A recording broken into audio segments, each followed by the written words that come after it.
Hi, welcome to Learn with Sawgrass, our Tuesday edition.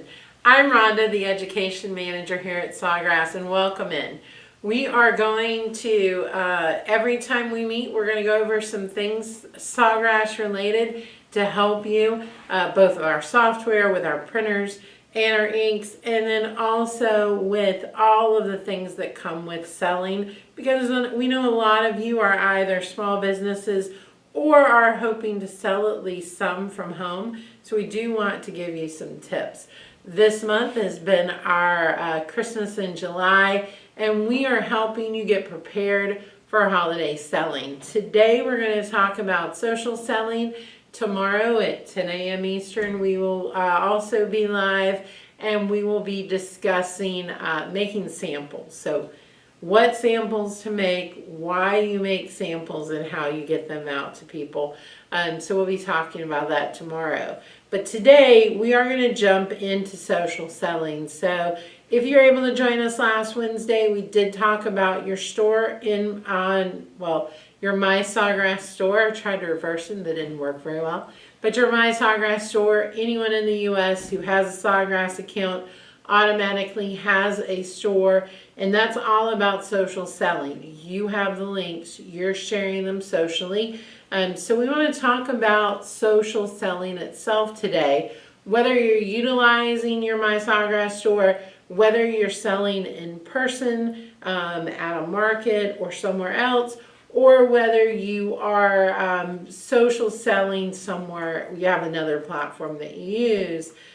So the whole concept of being on social media is so important for your business. So let's go ahead and dive right in. And as we talk, Rhodes is in the chat. So if you have any comments, you have any questions, please ask him there. He'll be glad to help you. So the very first thing we need to do is we need to define what social selling is, and we have to understand that. So first of all, it's not just posting products. Your social media are not just a catalog of what you're selling. It's not enough just to do that and then hope someone buys it. It's really about relationship building. As you know, we do our Ink Differently podcast. We do 2 a month. We drop those on the second and fourth Fridays of the month. And actually our next one that's dropping this Friday is about just this. It is about social media marketing for yourself and about social selling. It is with Brett Bull, who is here with us and works closely with our social media through our marketing team. So it's a really great one. Make sure you check that out on Friday when it drops. But this is one of those key points that we talked about. Social selling is all about the relationship. When you build relationships with prospective customers, you build their trust.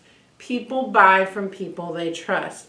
So if they do not know someone locally who's selling and they find you online, or you may be local and they find you online, they want to build that relationship. They want to have that trust.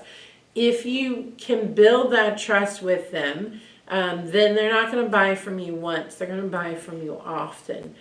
So social selling, social media presence for either home-based businesses or small businesses is all about this concept of building relationships. That trust, as I said, does lead to sales. Building relationships and trust is how you create customers on social media, and these are customers that are going to come back time and time again. The next thing you want to do is you want to start a conversation.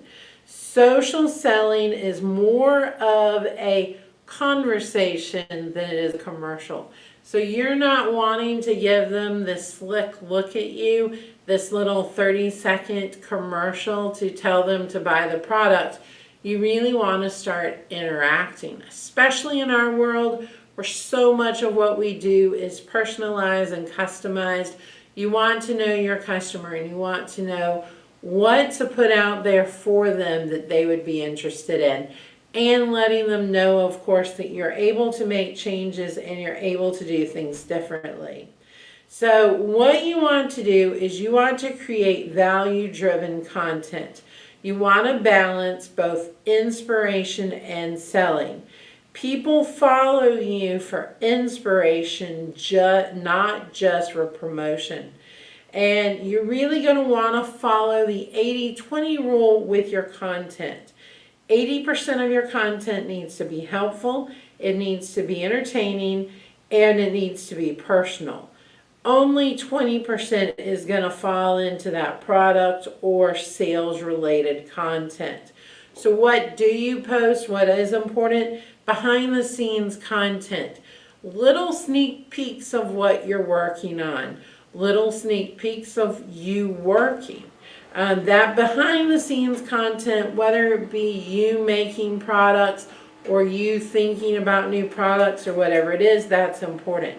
The next thing is getting pictures of people using your products and then displaying that. So that's that user generated content.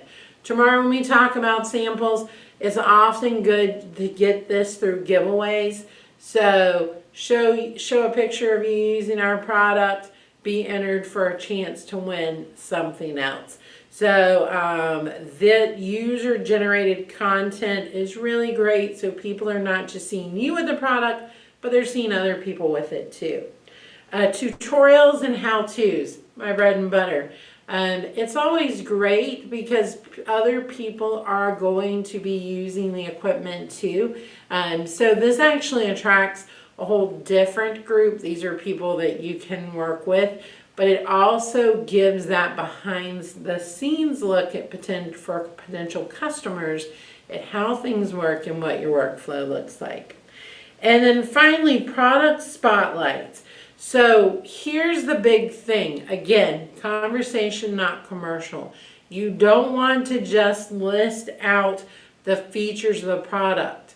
A car doesn't sell by saying that it has air conditioning, 4 seats. You can't even really just say a seat warmer.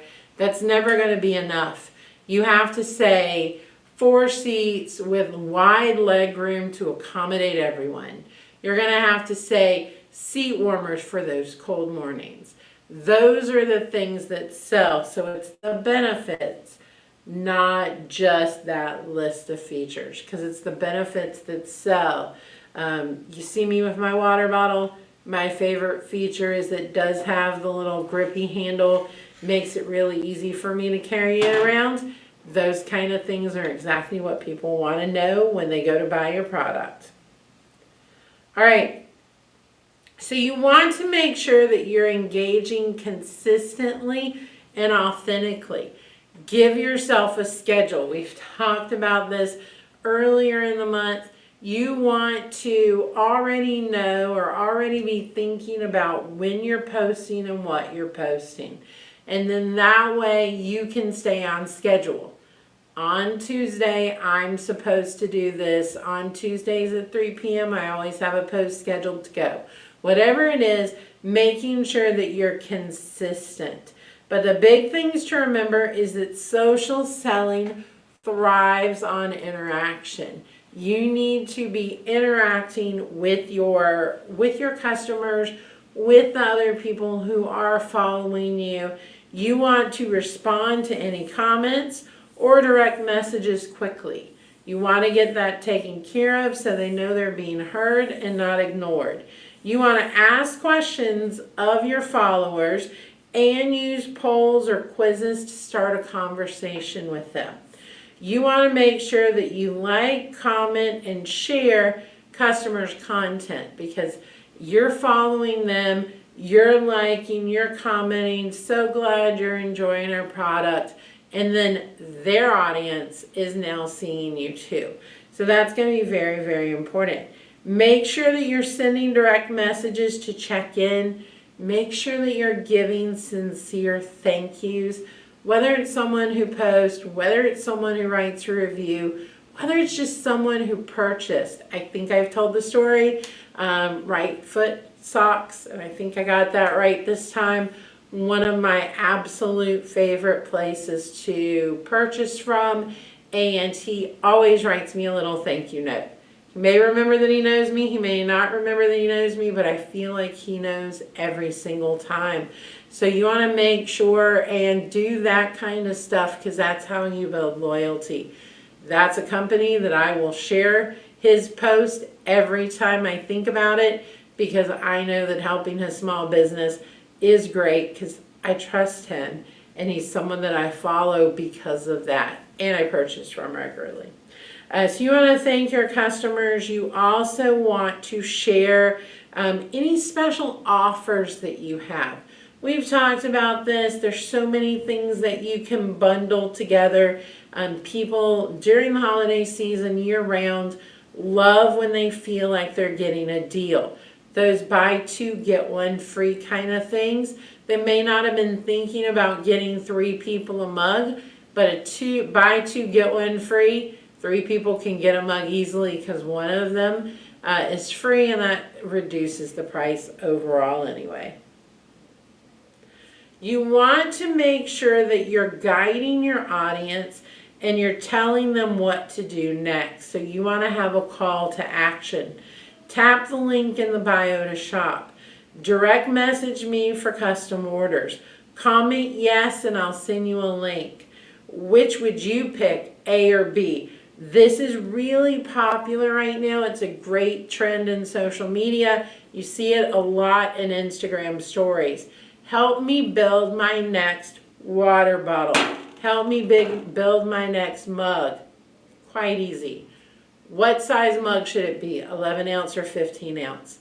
What color should the background be? Give them 3 or 4 options and build the mug based on what your followers say they want to see, and then add it to your store. Whether it's something they're going to purchase or not, that involvement is going to get them to keep coming back. And then also that's going to help all of your numbers and everything else. So just that little, help me build this. What should the theme be? Those things are amazing right now, and I'm a sucker for them. I click on them every time I see them. You probably do too. And make sure that your call to action is part of your post captions, your stories, and your reels. Getting people to interact is so important, because they're going to see more of your post, and also you are getting those analytics that help you out. And if they like something, other people will see that they liked it, and it just keeps bringing people into you. You want to make sure that you're making buying easy.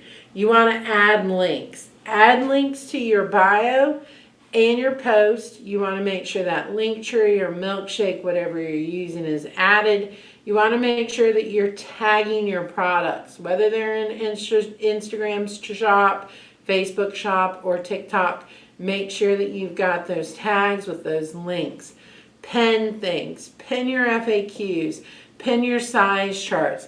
Pin order information. Any of those things that people need right off the bat, have them at the top so they can find them. And then help nudge purchase decisions by offering limited time discounts or bundles, or those buy two get one free sales to encourage people to go ahead and buy. I am always a sucker for this is only on sale for 24 hours. Just please keep my trust and only make it on sale for 24 hours, because the ones that say they're on sale for 24 hours and then 3 weeks later they're still on sale, that always makes me distrust you just a little bit.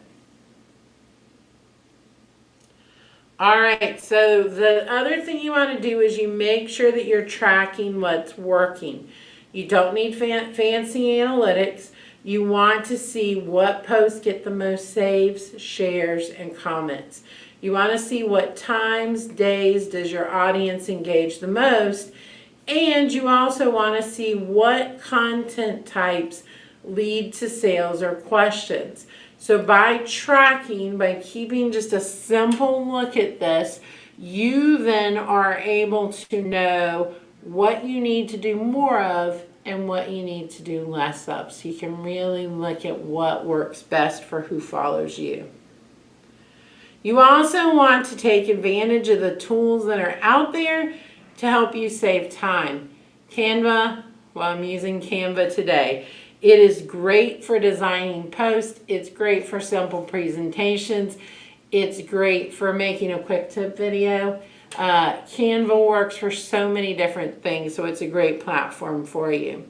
You also want to get the Meta Business Suite. It helps you schedule your posts on Instagram and Facebook, so it helps you get all of that organized. Later and Buffer are great scheduling tools. And then you also want to use chat templates. This helps you a lot for things that you do, such as order confirmation forms or even your FAQs. So use some tools out there to really help you save time, make things a lot easier. Rhodes, we have anything in the chat? Just a good comment from Lori earlier. When she's selling, she uses the tagline, made with the highest quality inks on the market. Yeah. So don't be afraid to speak to the quality of what you're making. Yeah, exactly. And remember, we are building that real relationship. It's not just about the sales. Make sure that even if it's just every once in a while, you're showing your face. Don't have to do it all the time, but it is good to let people know the person behind the product they're buying. That's one of the things about in-store shopping is you get to see the small business owner. So do the same thing if you're on social.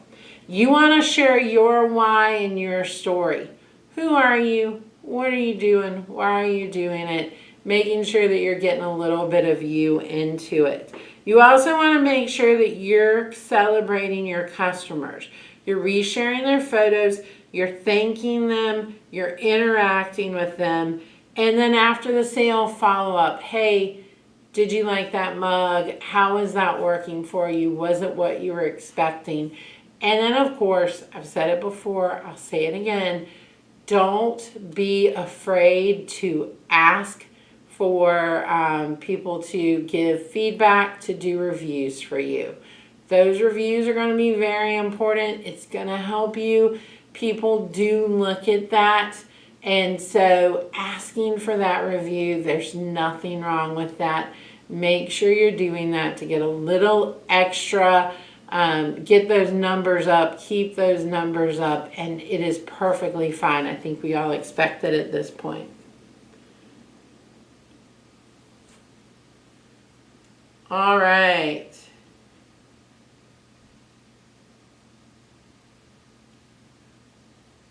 I thought I missed a slide, but yes, I did. I was pretty sure I missed one right up at the front, so let me show that to you.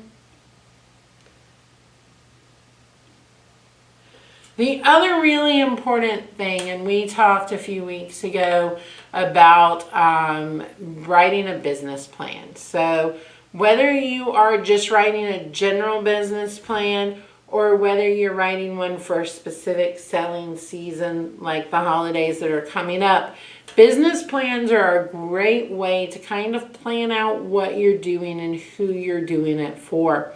And that's where this concept of knowing your audience is so important. Now, please remember, social media followers are not always immediately customers. Sometimes they saw that someone else bought your product, they kind of like your content, so they're following along, and they're those on that edge kind of buyer. But just knowing your general audience and knowing who's going to be liking your post, who's going to be following you, is going to be important, because ultimately you hope they all are going to become customers. So the first thing is, who is your ideal customer? We had a great podcast a few weeks ago with Alex Fox, who sells on Etsy, and he talks about finding a niche. If you're ever on Pinterest, you're going to see these articles about ways to make extra money, and they're going to tell you certain products to sell. Well, the problem is everyone reads the same articles that you do. So if it's telling you that 20-ounce skinny tumblers are the it thing right now and that you need to design them with flowers, please know there are other people selling skinny tumblers with flowers. But what is your niche? What is that thing that you do that is special? I talk all the time about the amount of time I spend at the local ice rink. It would be very easy for me to make products that cater to ice skaters and their parents, hockey players and their parents, and even people who do curling and their followers too. So that would be my niche. Well, then, what are the age of the people that are doing those things? Who are you selling to? What is their age? What is their lifestyle? What would they want to see in your content? And then how do they buy? What are their buying habits? Are they sales driven? Are they going to be high quality, being the most important thing? Buying from us, buying things that are made in the U.S. That may be big too. So whatever it is, figure out what those catchphrases are, those keywords that you need to include that are going to appeal to your specific audience. The next thing you need to think about is, where are they online? Where are they going to find you? Are you targeting an audience that's predominantly on Instagram? Or maybe they're in Facebook groups? Could this be a younger crowd that's on TikTok? How about Pinterest? Pinterest is where I get all of my ideas. Spend a lot of time on Pinterest. So that may be where you want to be. But which do they use to buy? So who are you targeting? Where are you going to find them? And then how do you speak to them? So making sure that your post addressed all of those things, any pain points that they have, what they value, and how they're going to use your product. So all of this is key to making sure that you're targeting what you're putting on social to the audience that you want to focus on. Well, that's all I've got. Rhodes, do we have any more comments or questions? No, we are caught up on everything. Awesome. Well, I hope you found this helpful. Like I said, we do have some podcast content as well that plays into this, so make sure you're checking us out on Spotify, on Apple Music, and on Amazon Music as well. We will be back tomorrow morning at 10 a.m. Eastern. I'm really, really excited about this one. We are going to talk about samples, may make something with you, and just show you the way that you can use that to also build your business and to bring in those new customers, or to get a customer to get a little something new or a little something different. That's all I have for today. Thank you so much for joining us. We'll see you tomorrow. And then, of course, all of these live workshops are on our YouTube channel, so make sure you join us there and watch those if you don't get to join us live. Thank you so much and have a great day. Bye-bye.